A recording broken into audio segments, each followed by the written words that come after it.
Ladies and gentlemen, please give a warm Cornerstone welcome to Mr. So I don't know if you're like me, but when I travel and I go into a hotel, one of the things that I do right when I get there is I look at the bed and I go, okay, this might work out. But one of the first things I do is I walk over and I poke that pillow. I poke that pillow because I don't care how hard that bed is. If that pillow's got a problem, I got a problem.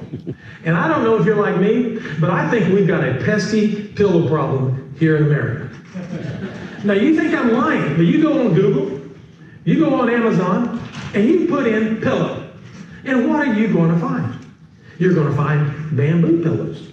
You're going to find beanbag pillows. You're going to find goose pillows. You're going to find foam pillows. And there's even a guy, you see him on television, he's in a blue coat, and what does he brag about? My pillow. Well, good for you, buddy. I'm glad you've got your pillow, because guess what? I've got my pillow too. Now, if you're like me, we've been talking about this at our table over here. It's kind of funny to talk about people and their sleep patterns. But we were talking about our routine. So, you know, I get jokes a lot of times about my hairdo. And, you know, I never have to worry too much about paying money for a haircut. But if you're like me, you have a routine. And if you got a hairdo like this, it's not so bad this time of year, but it comes wintertime. I got a routine. That's exactly what my wife does when I come to bed with this on. But the bottom line is, when you've got a head like this, you've got a routine. And this little dude up here, he gets cold. And so I put on this pillow and I get into bed. Hey, honey. She looks at me kind of funny. Then what do? I get out my little handy-dandy sleep machine. Some of you would turn on your fan. Some of you would do some other kind of object. But I put on my little sleep machine and my white noise comes on. And then what do? Not one, not two, not three, but 4 pillows. I got one between the knees. I like to snuggle, so I get my snuggle pillow. Now, I don't mind snuggling my wife, but she gets hot, and I get hot, and, you know, next thing you know, we're getting hot, and I'm like, I gotta snuggle my pillow. So I got my pillow between my knees, I'm snuggling my pillow, and then I got my little pillow under my head, and there's one more, just right, just snuggle right in the, just right in the neck, it's a feather pillow, just bend it just right over this ear. Man, I'm out like a light. Do you do that? Are you crazy like me? I mean, it's nuts what we do. Some of you are like, that's my problem. I don't have 4 pillows. No, your problem is you don't have a nightcap. This nightcap is the key. But you see, what I have learned is this, is that pillows really are important. In America, we have a pesky pillow problem. I was looking out this window over this river this morning, and I was looking at all the people that are coming into work. They're all coming across the river. They're all driving. They're all lined up. They're coming from home into the city, into Little Rock. And I don't know if they are like me, but maybe they're like you. And when they laid their head down on that pillow, there was something that was going through their mind. And what they were asking themselves as they lay there is, did my day matter? Did I make a difference? Why was I created? Does my life have purpose? What am I doing in this job? And you see, I don't know if your pillow is like mine, but I found out the problem with the pillow. When I lay my head down on my pillow at night, every night, what I do is I'm asking myself, why? Why am I here? Why am I doing what I'm doing? What purpose do I have? Am I making a difference in the lives of other people? Who doesn't want their life to matter? Right? And that keeps me up as much as anything. And I think Mark Twain had a pillow problem. Otherwise, why would he have said this? He said the 2 most important days in your life are the day that you were born and the day you find out why. You see, we've been living a lie. We've been duped. You tell me if this isn't true. I have 6 children. My wife and I have 6 kids. We have another son that we've adopted. We have 7 total. And so when I think about what I've been taught and what I've done with my kids, Tell me if this isn't the case with you. You have your first baby, and you sit there and you watch that baby in that crib, and you watch it and you're staring at it, and you're bookie bah, and you're just trying to get it to go to sleep, and they do, and finally they go to sleep, and you're sneaking out, shut the door, go back to bed, and then the next thing you know, the kid wakes up and he's freaked out because you're looking over the crib at him, and what are you doing? You're just waiting for him to roll over. You just want him to roll over. And as soon as he rolls over, what do? You cheer. You call Grandpa and Grandma. You call the local newspaper. Johnny rolled over. And we act like he won an Olympic gold medal. But we continue to encourage him. He pulls up in the crib. He stands up. What do? We cheer. We set him out. He crawls around a little bit. He pulls up on the couch. We cheer. We send him in first grade. You do good. You mind the teacher. You do what you're supposed to do. And he's starting to climb up a ladder. And then he goes to junior high. Then he goes to middle school. Then he goes to high school. Then he goes to college or off to his career. And what do? We begin to send him into this career ladder thing. And we have been duped into believing that if we just do the right things and at the right time and climb up this career ladder, that we're going to end up being successful and happy. And see, what I have found with the executives that we work with at the Cedar Gate is that we start off and we're running up that ladder. We start up this career ladder. And some of us, we've leaned that ladder on this side. We're getting about halfway up and we go, man, I think I got my ladder in the wrong place. I'm going to put it over here. And we go up to the first level, we do pretty good, feeling pretty good about it. We climb a little bit more, feeling better about it. Climb a little higher. Not from vice president, maybe now we're president, or maybe we're the chairman of the board, and now we're at the top of the ladder. And we're thinking, man, I made it. Look, Mom, no hands. I made it. I climbed out of the crib. I climbed up the ladder at school. I climbed up the ladder in my career, and I'm at the top of my career ladder. But we've been duped. Nobody has told us. Every step ladder you ever look at, unfold a step ladder. Every ladder. I don't care if it's 2 feet tall. I don't care if it's 20 feet tall. There's a little sign on the side of that ladder. And you know what it says? Danger. Don't go here. Oh, what do? We're just going to crawl on up. We're going to climb on up that ladder. We're going to get up there. And we're sitting up there on the top of it. And we look down that ladder. And we think about some of the people we've stepped on or crawled over to get there. And we begin to realize there's only one place to go from here. Down. And a lot of guys and a lot of ladies that I know, they're sitting at the top of this career ladder. They've got a big bag of money. They've got a second house. They've got sea-doos at the lake. They own their second or third wife. Their kids are strung out on something. They got a lot of money. They got a big bag of money. They've climbed the career ladder. They've paid their dues. They've been a company man. And they look back over their life and they say, now what? Now what? Now what? I don't feel like me, but sometimes I just feel like I've been duped. I'm driving across that bridge every day, and I'm thinking, why am I doing this? Is it all about chasing the dollar? Is it all about climbing the ladder? There's nothing wrong with making money. There's nothing wrong with success in that regard. And we can do a lot of great things, but if that's all we're in it for, and we don't know why, then we've really been duped. You see, there's a great book out now called Starts With Why. The guy named Simon Sinek, he challenges our thinking. If we were at a social gathering like last night, and I were to walk up to you and I were to introduce myself to you, and I would say, my name is Ray, and you would say, your name is Bob or Mary, what's the next thing that's going to come out of your mouth? What do? That's how we've been programmed. What do? Our counselors in high school, what do they ask their kids? You want to be a fireman? You want to be a doctor? You want to be an electrician? You want to be a nurse? You want to be a mom? What do you want to do?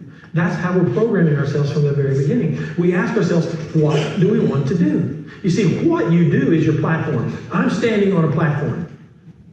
And I'm standing on this platform, and that's how I'm going to do what I do. And each and every one of you have a platform that you stand on. That's what you do. That's your career. Now, if I were to talk to you a little longer in that conversation, you would tell me what you do. You may say, well, I'm in IT. I'm in the IT department. Okay, well, how do you do that? Well, this is how I do it. I do it with integrity. Or your boss may think you do it with a lack of integrity. But how you do what you do are your values.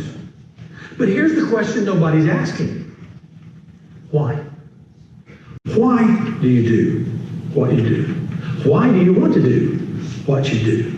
Because I believe if you discover why, it's going to be a game changer in your satisfaction and the quality of your life. Now, if you don't think I'm right about this, consider this. Just a little test. What is the number one goal of business? If you've been to business school, what do they tell you? What's the number one goal of business? Make money, profit, make those shareholders happy, make the boss happy. The number one goal in business is profit. Well, I'm going to tell you, it's the hockey stick.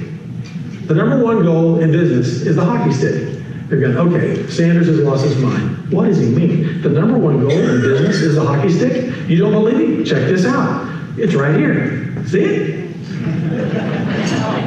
There's the hockey stick. The number one goal in business is the hockey stick. Down and up, baby. That's all you want. Down and up. That's what they teach us. The number one goal in business is profit.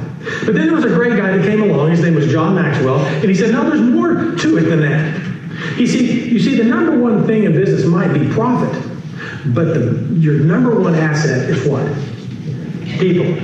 Now, how many of you are thinking, oh yeah, we love our people. We invest in our people. Then how many of you are thinking, yeah, I work for an asset. I work for an asset. But something happens if we don't begin to care about and care for our people. There's this lid inside our organization, and I don't care how much money you think you want to earn or how much you think you can earn, but if you're not investing in and realizing who your number one asset is, and that's your people, then those profits are going to get a lid, and it's only going to go so far. But here's what we've discovered through the Common Research Institute and communications. They have learned that profits are necessary. You've got to think about your people. You've got to treat your people right, both internally and externally. But when you give those people a purpose, something amazing begins to happen within inside an organization.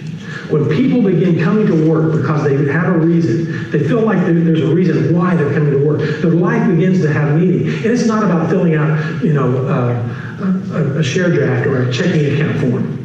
It's not about making a loan. What you begin realizing is if you're in the banking industry, you're really building better lives for people. You're building better lives. Think about that first house you had. Think back. Think about whenever you had your first car. Think about it when you wanted to buy that first washing machine, that first dryer, how important it was to you. But if all you're doing is just making loans or filling out membership cards, your life really doesn't seem to be very exciting. But if you can see the smile on that face, that glisten in that young man's heart, and you begin to realize what I'm doing is I'm building better lives. I'm giving him a quality of life that he didn't have. You begin to realize that your life isn't just about profit. It's about people. And what you do with those people. And then if you feel like you're helping those people, your life begins to have purpose. And what ends up happening is that you begin to realize that profits never reach their full potential without people who are motivated by purpose. Now you can rearrange these words and put them in different categories, but the bottom line is profits will never reach their full potential without people motivated by purpose. And what the Common Research study found is that the triple bottom line increases three things. Test me on this. They have studies on this. And when you begin to communicate about your purpose to your people internally and your members or your customers or your clients externally, amazing things start to happen. Test me on this. When you begin to communicate your purpose and you begin operating your company on purpose with a culture of purpose, amazing things start to happen. Employee retention goes up. Ask anybody who's in training in this room. What's one of the highest and greatest expenses you have?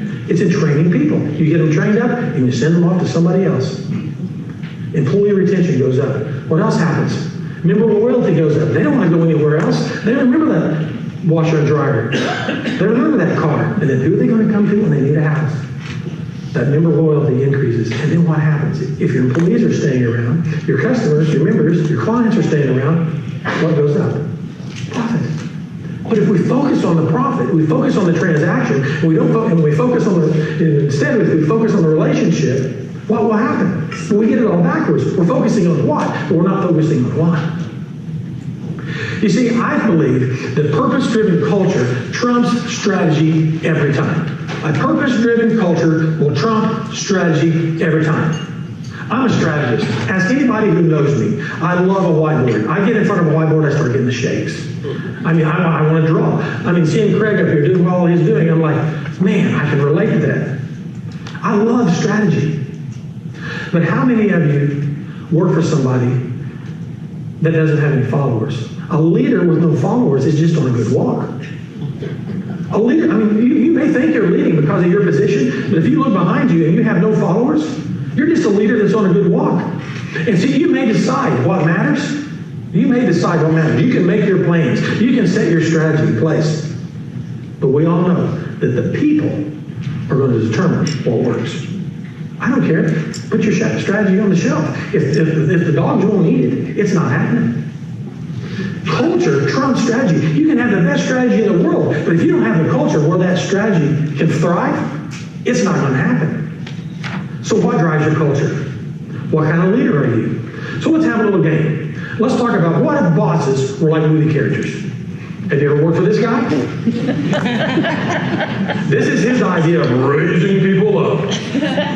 I call him the dominator. He sees everything as a nail. He's just a hammer. He's walking around. He's got his hammer. You got a problem? Boom. You got a problem? Boom. He's just walking around. He's the dominator. Don't mess with me. I'm in control. It's my way or the highway. He's the dominator. And he fosters an intimidating culture. He brings all the challenge, but he doesn't give any support. You ever work for this guy? Or how about this guy? He lives in a pretend world. It's always a beautiful day in the neighborhood.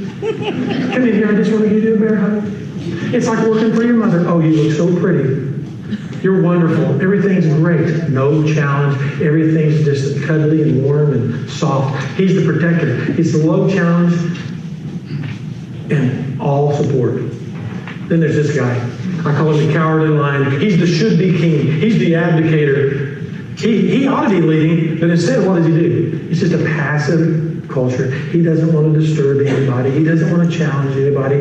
He doesn't really support them, really. He doesn't really challenge them. He just kind of comes and goes about his business. And in fact, sometimes he's getting close to the end of the highway, and he has a little flag he carries, and it says, I surrender. I give in. I just got to get out of here in 3 months, and I'm on my way. And he's the abdicator. But then there's this guy. This guy, he fights for the highest possible good. He's fighting for the highest possible good of those that he works with. He wants them to reach new heights. He wants to take them with him where he goes. And he's the liberator. And he develops a purpose-driven culture. And he's high challenge. He'll poke you at times. And he's also a lot of support. Who hasn't seen Braveheart? Mel Gibson walks out on that hill, and he's all studded out, and he's all battered, and all those people are standing there, and he stands on that hill, and he's not the designated leader. He's not the one with the position, but he rose up because he was a man that people wanted to follow, and they loved him, and he challenged them, and he had, support. And he raises that sword up, and what's he say? Freedom! Who wouldn't follow this guy? He's not Mr. Rogers. He's not the cowardly lion. He's not Darth Vader. I'll go anywhere with this guy. And you know what? His title may not even say CEO. But I'll go wherever he goes. I'll follow him wherever he goes. Why? Because he's fighting for my highest possible good. He knows his purpose. He knows our purpose. He knows where we want to go. And he communicates that purpose to the troops. And he's like, let's go get it. Let's go kill it. Because it's not just about the battle. It's about the victory at the end and the quality of life that we'll have. He understands his calling. And in this room, you need to ask yourself, where am I? Where am I on this chart? This is an interesting diagram. This is called the Support Challenge Matrix. And you can map yourself. You want to do a real test? You hand this out to your team. Get ready and say, plot me. Where am I? Draw, put a dot, put an arrow, put a star where you think I am. Do you think I'm a liberator? Do you think I'm a dominator? Do you think I'm a protector? Do you think I'm an advocator? And then ask them to turn it in anonymously, because you dominators will get out your hammer, and see what they say. You really want to get interesting with this? Do this at home. You see, what I have found is I can be a dominator at home, and I can be a dominator at work, and I fluctuate between all these, depending on where I'm at and what I'm doing. But what I know in my heart, if I'm really going to lead my people, if I'm really going to lead my family, I need to be a liberator. And I need people around me at times to say, hey, dude, calm down. Hey, you're totally dominating. Or, get with it, man. And I find myself at different times in different spots on this matrix, and you will too. And so the question is this: what drives your culture? Is it intimidation? Are you leading a culture of intimidation? Are you leading a culture of nurture? Are you leading a culture of passivity? Or are you leading a culture focused on purpose? What if the people inside your organization, what if the people in your family, what if the people around you knew their purpose? They knew that it just wasn't about the what. They had a sense of about the why. What would happen? And what would happen if they began to share what they felt like their purpose was and their calling? I think amazing things would happen. Those who work with you, they'd stop working for a paycheck. Talk to the millennials. Talk to anybody that's coming up. They'll stop working for a paycheck. They want to work in a place that they know that their life has meaning and purpose. They don't want to put that ladder up against the wall so they can get a gold watch. They want to be at a place where they're making a difference in the lives of people. They want to know that their life matters. They'll stop working for a paycheck and they'll start working on purpose. What would happen? Together, we change the world. What does that change mean to you? We can impact the world in a lot of different ways. Maybe we would change our town. Some of you in small towns where you are a big deal, you could change the whole complexion of your whole town. Maybe it would change your family. Maybe it would change your neighborhood. What if we begin to recognize that if we could just come around purpose and know our why, we could make a big difference in the world? So let's get personal. Where do we start? Where do we begin? You're thinking, oh man, how do I get my team behind me? How do I get them to follow where I want them to go? Well, it really does. It starts with you. It starts with you.